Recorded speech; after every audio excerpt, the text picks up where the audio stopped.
Thank you. Thank you so much. Thank you so much. Please have a seat. Thank you very much. Well, good morning, everybody. I want to thank France for that introduction and for her leadership at the Smithsonian. I want to thank everybody who helped to make this day happen. I want to thank Laura Bush, Secretary Salazar, Sam Brownback, my hero, Congressman John Lewis, Wayne Clough, and everybody who's worked so hard to make this possible. I am so proud of Lonnie Bunch, who came here from Chicago, I want to point out. I remember having a conversation with him about this job when he was planning to embark on this extraordinary journey, and we could not be prouder of the work that he has done to help make this day possible. I promise to do my part by being brief. As others have mentioned, this day has been a long time coming. The idea for a museum dedicated to African Americans was first put forward by black veterans of the Civil War.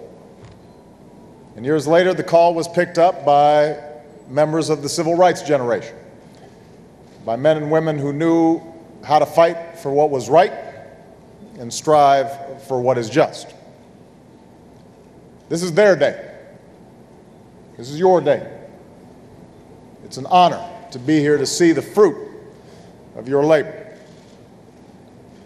It's also fitting that this museum has found a home on the National Mall. As has been mentioned, it was on this ground long ago that lives were once traded, where hundreds of thousands once marched for jobs and for freedom. It was here that the pillars of our democracy were built, often by black hands. And it is on this spot, alongside the monuments to those who gave birth to this nation and those who worked so hard to perfect it, that generations will remember the sometimes difficult, often inspirational, but always central role that African Americans have played in the life of our country. This museum will celebrate that history. Because just as the memories of our earliest days have been confined to dusty letters and faded pictures, the time will come when few people remember drinking from a colored water fountain, or boarding a segregated bus, or hearing in person Dr. King's voice boom down from the Lincoln Memorial. And that's why what we build here won't just be an achievement for our time, it will be a monument for all time. It will do more than simply keep those memories alive. Just like the Air and Space Museum challenges us to set our sights higher, or the Natural History Museum encourages us to look closer, or the Holocaust Museum calls us to fight persecution wherever we find it, this museum should inspire us as well. It should stand as proof that the most important things in life rarely come quickly or easily. It should remind us that although we have yet to reach the mountaintop, we cannot stop climbing. And that's why, in moments like this, I think about Malia and Sasha. I think about my daughters, and I think about your children. The millions of visitors who will stand where we stand long after we're gone. And I think about what I want them to experience. I think about what I want them to take away.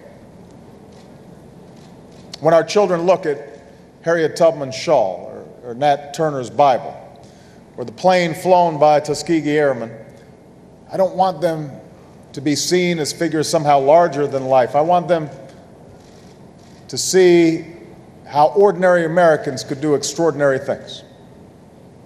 How men and women just like them had the courage and determination to right a wrong, to make it right.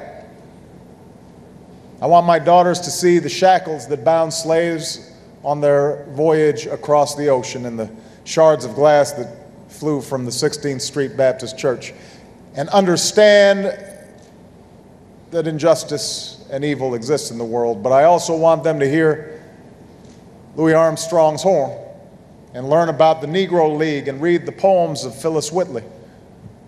And I want them to appreciate this museum not just as a record of tragedy, but as a celebration of life.